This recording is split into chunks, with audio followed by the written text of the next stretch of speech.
যে সমস্ত ভাই বোন কোরআনুল কারীম তেলাওয়াত করতে পারেন না, আমি আপনাদেরকে আজকে এমন একটি কোরআনুল কারীম থেকে সূরা শিখিয়ে দেব, এমন একটি সূরার সাথে পরিচয় করিয়ে দেব। আপনি যদি বাসা বাড়িতে ছোট্ট একটি সূরা তেলাওয়াত করতে পারেন বসে বসে শুদ্ধভাবে, আল্লাহ পাক রব্বুল আলামিন 10 খতম কোরআন করলে যে নেকি হয় সেই পরিমাণ নেকি আপনাকে দিয়ে দিবেন। সেজন্য যে সমস্ত ভাই বোন পুরা কোরআনুল কারীম শুদ্ধভাবে তেলাওয়াত করতে পারেন না, আজকের ভিডিওটি আপনাদের জন্য স্পেশাল। যদি হাতে সময় থাকে এটলিস্ট ভিডিওটি শুরু থেকে শেষ অবধি কন্টিনিউ দেখতে থাকুন। কোরআনুল কারীম এটা আল্লাহ পাক রব্বুল আলামিনের কালাম। কোরআনুল কারীম নিয়ে কথা বলতে চাইলে কিন্তু অনেক কথা বলা যায়, তবে আমি একটা ঘটনা বলে আমার মেন আলোচনার দিকে আপনাদেরকে নিয়ে যাওয়ার চেষ্টা করব। যদি হাতে সময় থেকে একটু সবর করেন প্লিজ, উপকার হবে। ঠকবেন না ভাই, ঠকবেন না। একটু হলেও মনের মধ্যে অনুশোচনা আসবে, হাই হাই আমি কি করছি সারা জীবন, একটু হলেও আসবে। এর জন্য আমি যেটা বলতে চেয়েছিলাম, কোরআনুল কারীমের অনেক মর্যাদা রয়েছে, অনেক ঘটনা রয়েছে। একটা ঘটনা বলবো। কোরআনুল কারীমের সাথে যদি আপনার অলমোস্ট সম্পর্ক থাকে, কোরআন আপনাকে কবর আযাব থেকে বাঁচাবে। কোরআন আপনাকে মিজানের দাঁড়িপাল্লা থেকে যে সওয়াব বেশি করে দিবেন, নেকি সওয়াব বেশি করে দিবেন, গুনাহ কম, গুনাহ বেশি করে দিবেন। যতই গুনাহ থাকুক, মোট কথা সওয়াব বেশি করে দিবেন মিজানের দাঁড়িপাল্লার মধ্যে। গুনাহ হালকা একেবারে যাই করেন না কেন, যদি কোরআনুল কারীমের সাথে সম্পর্ক থাকে মিজানের দাঁড়িপাল্লার মধ্যে, আপনার নেকের পাল্লা ভারী হয়ে যাবে, গুনাহ হালকা হয়ে যাবে, অলমোস্ট জান্নাতে ঢুকে যেতে পারবেন। প্লিজ সেজন্য কোরআনের সাথে আমাদের সম্পর্ক করতে হবে। আপনি যেই বংশের হন, যেই সোসাইটির হন, আপনার পরিচয় কেউ না জানুন, কিচ্ছু আসে যায় না। কোরআনের সাথে সম্পর্ক করলে রব্বুল আলামিন অটোমেটিক্যালি আপনার ইজ্জত সম্মান বৃদ্ধি করে দেবেন। তো সেজন্য কোরআন আমাদেরকে দিয়েছেন আমরা যেন জান্নাতের ভেতরে যেতে পারি। কোরআনের সাথে যার সম্পর্ক হয়ে যায়, অলমোস্ট তার সম্পর্ক, তার ইজ্জত সম্মান আল্লাহ তাআলা বৃদ্ধি করে দিয়ে থাকেন। তো দেখেন, কিতাবের ভেতরে একটা গামছা ব্যবসায়ী ব্যক্তির ঘটনা এসেছে। মেরে দোস্ত, আজকে আমরা রাত দিন 24 ঘন্টা মোবাইল নিয়ে পড়ে থাকি। দিন শুরু করি, ঘুম থেকে ওঠার সাথে সাথে মোবাইল চেক করি, ঘুমাইতে যাই হাতে মোবাইল থাকে, ইনবক্স চেক করি। মেরে দোস্ত, এই উদ্দেশ্য কিন্তু আমাদেরকে আল্লাহ তাআলা দুনিয়ার মধ্যে পাঠান নাই। আমাদেরকে আল্লাহ পাক রব্বুল আলামিন দুনিয়ার মধ্যে পাঠানোর একটা ওয়ে আছে বা উদ্দেশ্য বলতে পারেন। তো এই জন্য আমি আপনাদেরকে বলবো, যারা কোরআনুল কারীম পড়তে পারেন না, কোরআনুল কারীমকে মহাব্বত করেন, ভালোবাসেন, দেন কোরআনের সাথে একটু সম্পর্ক করার চেষ্টা করেন। আমি এই জন্য বলতেছি, এক গামছা ব্যবসায়ী খুবই গরিব লোক ছিল, কিন্তু তার ভেতরে কোরআন যে পড়তে পারেন না তিনি, তার অন্তরে বারবার ধাক্কা দিতেন। গরিব বেচারা, গামছা বিক্রি করতেন। তিনি বাজারের মধ্যে রাস্তার পাশে দাঁড়িয়ে গামছা বিক্রি করতেন, তার পেশা ছিল সেটি। তো কোরআন পড়তে পারতেন না, কিন্তু নামাজ পড়ার যতটুকু জানেন অতটুকু দিয়ে নামাজ পড়তেন। কাইন্ডলি নামাজ পড়তে যেতেন, আবার রাস্তার পাশে চলে আসতেন তিনি ওই যে গামছা বিক্রি করার জন্য। তো তার ভেতরে তো আল্লাহর বই, কোরআনের বই ছিল। যদিও কোরআন পড়তে পারে না, কিন্তু কোরআনের বই তার ভেতরে ছিল। তো যাই হোক, একদিন হঠাৎ করে তার পাশে আরেকটা লোক আসলো কিছু কোরআনুল কারীমের কপি নিয়ে, মানে কোরআন বিক্রি করার জন্য। আলহামদুলিল্লাহ, আমাদের এই সময়ের মধ্যে প্রত্যেক জায়গায় জায়গায় যেখানে দোকান আছে, বাজার আছে, মার্কেট আছে, ওখানে কোরআন পাবেন, বিক্রি হয়। আর সেই জামানার মধ্যে কোরআনুল কারীমের কপি খুবই কম মিলত। বলে কেন? এই যুগের মধ্যে তো কম্পিউটারে তো লেখালেখির সুযোগ সুবিধা ছিলই না। তো ওই ব্যক্তির পাশে একটা লোক আসলো, গামছা বিক্রি করানোওয়ালা ব্যক্তির কাছে কোরআনের কপি বিক্রি করতেছে। এখন সেই যুগের মধ্যে এত কোরআন মিলত না, দোকানে দোকানে কোরআন থাকতো না, কারণ লেখালেখি করে তারা কোরআন বিক্রি করতো বা ছাপাইতো আর কি। তো গামছা বিক্রি করানোওয়ালা ব্যক্তির পাশে কোরআন বিক্রি করতেছে। ওই লোকটাকে জিজ্ঞেস করতেছিল, ভাই কোরআন কত টাকা দিয়ে বিক্রি করেন? তো বলেছিলেন ধরেন 5 টাকা। এখন যে কোরআনুল কারিম বিক্রি করতেছে সে বলছে 5 টাকা, কিন্তু গামছা বিক্রি কর্মওয়ালার কাছে 5 টাকা ছিল না, 4 টাকা ছিল, এক টাকা ওনার ছিল, বাকি ছিল। এখন ওনাকে যে কোরআন বিক্রি করতেছে তাকে অনেকভাবে বলেছেন যে ভাই প্লিজ আমার কাছে 4 টাকা আছে, একটা কোরআনের কপি দেন না ভাই প্লিজ, আমি কি করব, আমার কোরআনকে মোহাব্বত লাগে, আমার কাছে 1 টাকা নাই। কারণ সেই জামানার মধ্যে 1 টাকার অনেক মূল্য ছিল, যদিও আমাদের এই জামানে 1 টাকা দিতে তেমন একটা কিছু পাওয়া যায় না। তো এখন গামছা বিক্রি করানোওয়ালা সে ব্যক্তি বাজার থেকে বাড়িতে গেল, কারো কাছ থেকে 1 টাকা যদি পায় সে টাকা নিয়ে আসবে অ্যান্ড কোরআন কিনবে। কিন্তু বাড়িতে যাওয়ার পরে দেখা যায় মাঝে মধ্যে স্ত্রীদের কাছে কিছু টুকটাক টাকা থেকে যায়। তো সে চিন্তা করে বাসায় গেলেন, বাসায় যাওয়ার পরে দেখতেছেন স্ত্রীর কাছেও দেখলেন, আত্মীয় স্বজনদের কাছে দেখলেন, কোনো ব্যক্তির কাছে কোনো টাকা নাই। দেন ওই ব্যক্তি একটা নতুন জামা তৈরি করেছিল, কোনো অনুষ্ঠানে গেলে, তিনি বিয়ে শাদিতে গেলে, কোনো দাওয়াতে গেলে ওই জামাটা পরিধান করে বিয়ের দাওয়াত খাওয়ার জন্য তিনি যাইতেন। আচ্ছা, তো ওই জামাটা আলমারির ভেতরে ছিল, আলমারির ভেতর থেকে জামাটা নিয়ে আসলো অ্যান্ড ওই যে দোকানের মধ্যে যেখানে তিনি দাঁড়িয়ে দাঁড়িয়ে গামছা বিক্রি করতেন ওখানে ওইটা বিক্রি করা শুরু করলো। 1 টাকা না পাওয়ার কারণে কোরআন নেওয়ার জন্য নিজের জামা বিক্রি করে দিতেছে। ওকে, তো যখন বিক্রি করেই দিতেছেন মানুষ তাকে পাগল বলতেছে, তুই কি পাগল হয়ে গেছিস?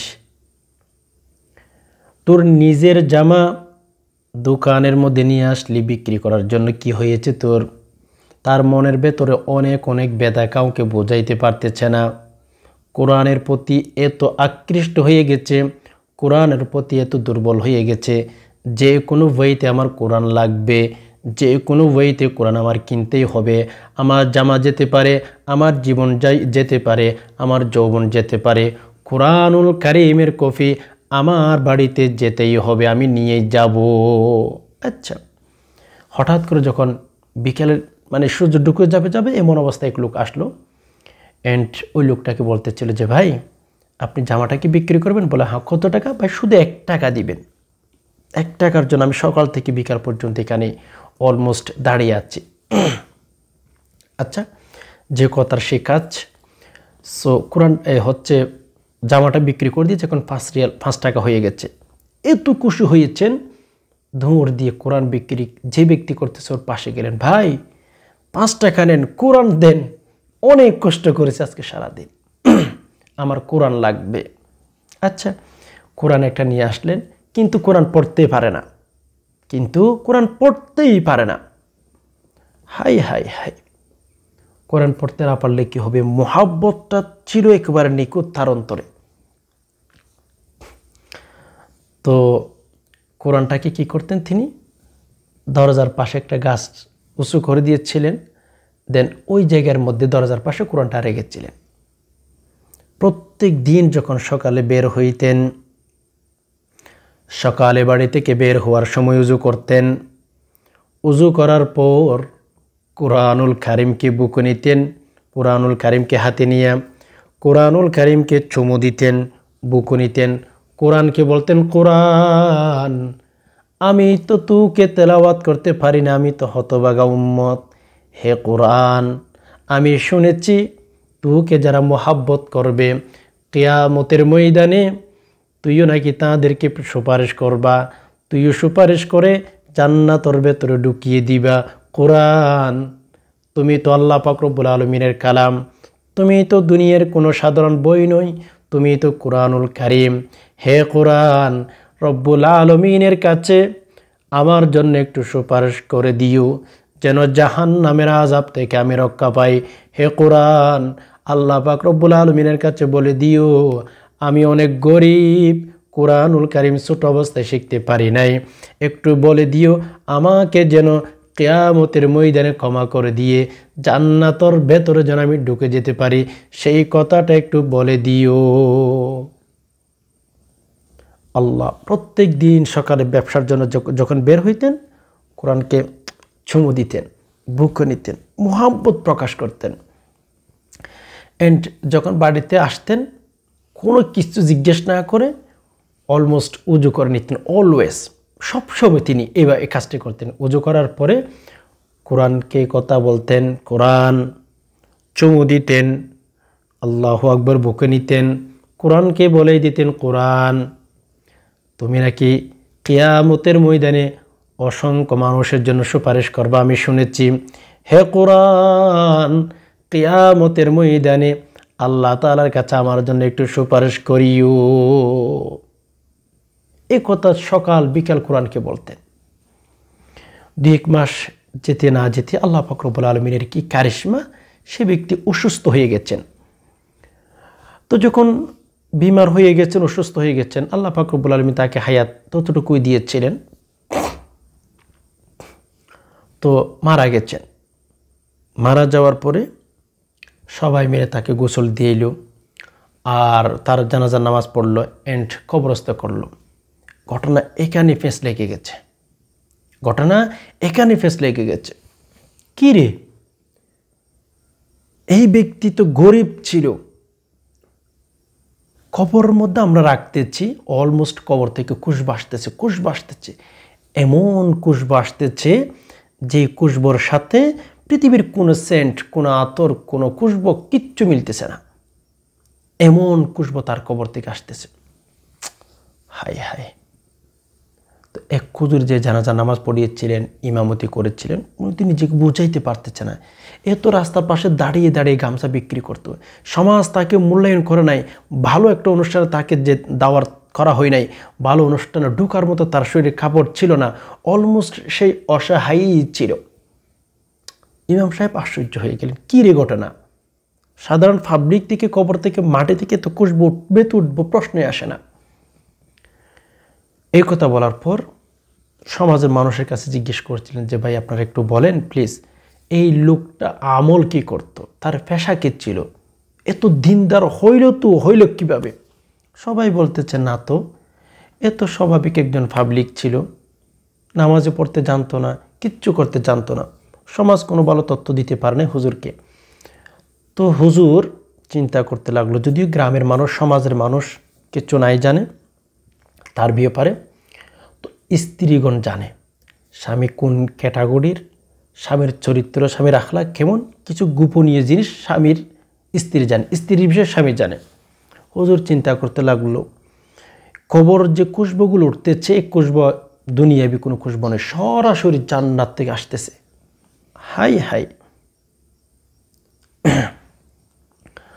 তো হুজুর স্ত্রীর কাছে গেলেন, বললেন বোন আসসালামু আলাইকুম, একটু আমাকে ভালো তথ্য দিবেন, আমি আসলে অনেক দূর থেকে এসেছি, আপনার স্বামীর জানাজা নামাজ আমি পড়িয়েছি। অলওয়েজ আপনার স্বামী বাড়িতে আইসা কি কি কাজ করতেন, তার করণীয় কী ছিল, সারাদিন তো বাহিরে থাকতেন, বাহিরের অবস্থা আপনি জানতেন না, যখন বাড়িতে ঢুকতেন প্লিজ তার কাজগুলো কি কি একটু যদি বলতেন। তো বলা শুরু করে দিল যে হুজুর, আপনি যেহেতু একজন হুজুর মানুষ, আপনাকে বলতেই হবে, স্বামী সকালে যাইতেন, বিকেল আসতেন। তো আমার স্বামী কোরআন পড়তে পারে না, নামাজ মোটামুটি পড়তো, কিন্তু রোজা, ইবাদতবন্দি এগুলো ছাড়তো না, কোরআন পড়তে পারতো না, সাধারণ একজন পাবলিক ছিল, বেশি ইবাদতবন্দিও করতেন না আমার স্বামী। অ্যান্ড আমার স্বামীর একটা নিয়মিত আমল ছিল। তখন হুজুর বলতেছিল, কী আমল বোন? তখন বলতেছিল, হুজুর দেখেন, এই যে কোরআন আমার স্বামী তেলাওয়াত করতে পারতো না, প্রত্যেক দিন সকালে যখন বাড়ি থেকে বের হইতো, কোরআনকে চুমু দিতেন, বুকে নিতেন, যখন বাড়িতে সন্ধ্যায় ফিরতেন তখন কোরআনকে চুমু দিতেন, বুকে নিতেন, এভাবে প্রত্যেকটা দিন করতেন। সাথে সাথে হুজুর বলা শুরু করে দিয়েছেন, বোন আর কিছু বলতে হবে না, কোরআনুল কারীমের বরকতে, কোরআনুল কারীমের উসিলাই আপনার স্বামীকে আল্লাহ পাক রব্বুল আলামিন কবরের আযাব ক্ষমা করে দিয়েছেন। যান, মন চাইলে কবরের মধ্যে চলে যান, কবর থেকে কি খুশবু উঠতেছে এগুলো আপনি যখন নাই দেখবেন ততক্ষণ আপনি বুঝতে পারবেন না। আমি এত লম্বা ঘটনা এজন্য বলেছি, কোরআনুল কারীম পড়েন, কোরআনুল কারীমের সাথে সম্পর্ক করেন, কোরআন বেশি বেশি শেখার চেষ্টা করেন, খায়রুকুম মান তাআল্লামাল কুরআনা ওয়া আল্লামা। পৃথিবীর মধ্যে আসমান ও নিচে জমিনের উপরে যে সমস্ত মানুষ বসবাস করে তাদের মধ্যে থেকে যে সমস্ত মানুষ কোরআনুল কারীম নিজে শিখেছে, মানুষকে শিক্ষা দেয়, তারাই হচ্ছে সর্বশ্রেষ্ঠ মানব। কোরআন শিখেন, নিজে শিখেন, নিজের মেয়েকে শিখান, নিজের সন্তানদেরকে শিখান, নিজের স্ত্রীকে শিখান, প্রতিবেশীকে শিখান, মানুষকে শিখান। বলে কেন? কোরআনুল কারীম আপনাকে জান্নাতের ভেতরে ঢুকিয়ে দিয়েই ছাড়বে। তো যাই হোক, কোরআনুল কারীমের ফজিলত কম না বেশ বুঝতে পেরেছেন। ওকে, এখন আমি কথা বলবো হচ্ছে, দেখেন যে কোরআনুল কারীম তো আমরা অনেকে তেলাওয়াত করতে পারি না, অনেকে বই করে থাকি, অনেকে বাড়ি থেকে বের করে ফেলি। ওকে, তো আমি আপনাদেরকে বলবো, প্রথম নাম্বার কোরআনুল কারীম তেলাওয়াত করা শিখতে হবে। কেননা যারা কোরআনুল কারীম পড়ে ভুলে গেছেন, অলমোস্ট তেলাওয়াত করতেই পারেন না, আল্লাহ তাআলার তরফ থেকে আপনাদের জন্য একটা শাস্তির ব্যবস্থা করে রেখেছেন। যারা কোরআন পড়েছেন অলমোস্ট ভুলে গেছেন, এদের শাস্তি হবে, তাদেরকে পাথর মারা হবে মাথার মধ্যে, পাথরটা দূরে গিয়ে পড়বে, অ্যান্ড ওই পাথরটা আনতে আনতে আবার আপনার মাথা ভালো হয়ে যাবে। এইভাবে কিন্তু কিয়ামত পর্যন্ত আপনাকে শাস্তি দিতেই থাকবে, নাউজুবিল্লাহ। সেজন্য ভাই, কোরআন শিখেন, কোরআন আমল করেন, জান্নাতের ভেতরে আপনাকে ঢুকিয়ে দিয়েই ছাড়বে কোরআন। তো প্রথম নম্বরে যারা পড়তে পারে না, আমি আপনাদেরকে বলবো, প্লিজ কোরআনুল কারীম তেলাওয়াত শেখার চেষ্টা করতেই হবে মরণ পর্যন্ত, যেন আল্লাহ পাক রব্বুল আলামিনকে কথা বলতে পারেন, আল্লাহ গো, কোরআনুল কারীম ছোট অবস্থায় শিখতে পারি নাই, যখন বড় হয়ে গেছিলাম, আল্লাহ পাক রব্বুল আলামিন আপনি আমার আমলনামা একটু হলেও খুলে দেখেন। যখন আমি বড় হয়ে গেছিলাম, মনে করেছিলাম, প্রয়োজন মনে করেছিলাম যে কোনো বইতে কোরআন আমার শিখতে হবে, এই কথা যখন আমার মনের মধ্যে এসেছিলেন, ইয়া আল্লাহ আপনি আমলনামা একটু খুলে দেখেন, কোরআনুল কারীম শেখার চেষ্টা করেছিলাম। আল্লাহ পাক রব্বুল আলামিন যখন আমলনামা ফেরেশতাদের মাধ্যমে খুলে খুলে দেখবে, 99টি দফতর যখন দেখেই ফেলবেন, ওখানে যখন ফেরেশতাগণ আল্লাহ পাক রব্বুল আলামিনকে বলে দিবেন, আল্লাহ গো, হ্যাঁ হ্যাঁ সত্যই বলেছে গোলাম, সেই গোলাম চেষ্টা করেছে কোরআনুল কারীম শেখার জন্যে। আল্লাহ বলবেন, যা বান্দা, তুই কোরআন শেখার জন্য চেষ্টা করেছিলি, তোকে আমি ঠকায় রাখবো কেন, যা জান্নাতের ভেতর ঢুকে যা। এই জন্য ওই ব্যক্তি গামছা বিক্রি করানোওয়ালা ব্যক্তির কবর থেকে কুশ বাড়তেছিল কোরআনুল কারীমের সাথে সম্পর্ক করার রাখার কারণে। প্রথম নাম্বার আমার কথা হচ্ছে, কোরআন শেখার চেষ্টা করেন। ইভেন যতদিন শুদ্ধভাবে তেলাওয়াত করতে পারবেন না, আল্লাহ জানেন আমার কিছু উম্মত আসবে আখিরি জামানার মধ্যে পুরা কোরআন শিখতে পারবে না। তো আমি আপনাদেরকে বলবো, প্লিজ সূরাতুল আসর শিখবেন, সূরা কাউসার শিখবেন, সূরা ইখলাস শিখবেন। একেবারে সংক্ষিপ্ত সূরা, একেবারে ছোট্ট একটি সূরা, ঠিক আছে? বিশেষ করে সূরাতুল ইখলাস নিয়ে কথা বলবো। হাই হাই হাই হাই, সূরাতুল ইখলাস। বিসমিল্লাহির রহমানির রহিম। কুল হুয়াল্লাহু আহাদ, আল্লাহুস সামাদ, লাম ইয়ালিদ ওয়া লাম ইউলাদ ওয়া লাম ইয়াকুল লাহু কুফুয়ান আহাদ। এই সূরাটি যদি রাসূল বলেন একবার যদি তেলাওয়াত করেন, পুরা কোরআনুল কারীম থেকে 3 ভাগ করে 1 ভাগ তেলাওয়াত করলে যেই নেকি হয় সেই পরিমাণ নেকি দিয়ে দিবেন। 20 পারা তেলাওয়াত, 2 বার তেলাওয়াত করলে 20 পারা তেলাওয়াত করার সম পরিমাণ নেকি দিয়ে দিবেন। 3 বার পাঠ করলে পুরা কোরআনুল কারীম খতম করার নেকি আল্লাহ পাক রব্বুল আলামিন দিয়ে দিবেন। 10 বার যদি তেলাওয়াত করেন, জান্নাতের মধ্যে একটা বাড়ি তৈরি করা হইবে। 20 বার যদি তেলাওয়াত করেন, জান্নাতের মধ্যে আপনার জন্য 2টি বাড়ি তৈরি করা হবে।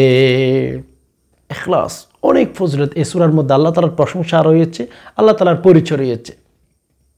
এই জন্য মেরে দোস্ত, যারা পারেন না, বাসা বাড়িতে বসে বসে দেখেন, 3 বার তেলাওয়াত করলে 1 খতম, 6 বার তেলাওয়াত করলে 2 খতম, 9 বার তেলাওয়াত করলে 3 খতম। এইভাবে 100 খতম, 10 খতম, 50 খতম আপনি নিয়ে নিতে পারবেন দৈনিক আমল যদি করতে পারেন। এই জন্য প্লিজ কোরআনুল কারীম শিখার চেষ্টা করেন। পাশাপাশি সূরাতুল ইখলাস দিনে রাতে সবসময় পড়ে পড়ে আপনার মা মারা গেছে, বাবা মারা গেছে তাদের জন্য দোয়া করতে থাকেন। 3 বার তেলাওয়াত করে রব্বুল আলামিনের কাছে দোয়া করেন, আল্লাহ আমার মা মারা গেছে, বাবা মারা গেছে, আল্লাহ সূরাতুল ইখলাস 3 বার তেলাওয়াত করেছে, আমার মা বাবার কবর আযাব ক্ষমা করে দেন। এইভাবে দোয়া করতেই থাকেন। রব্বুল আলামিন অবশ্যই অবশ্যই কবর আযাব ক্ষমা করে দিবেন, জান্নাতের ব্যবস্থা করে দিবেন। এই জন্য কোরআন যারা পড়তে পারেন না বেশি বেশি সূরাতুল ইখলাস পড়েন। অনেক কথা বলা যাবে, প্লিজ ভিডিওটি লম্বা হওয়ার কারণে সূরাতুল ইখলাস নিয়ে কথা বলতেছি না।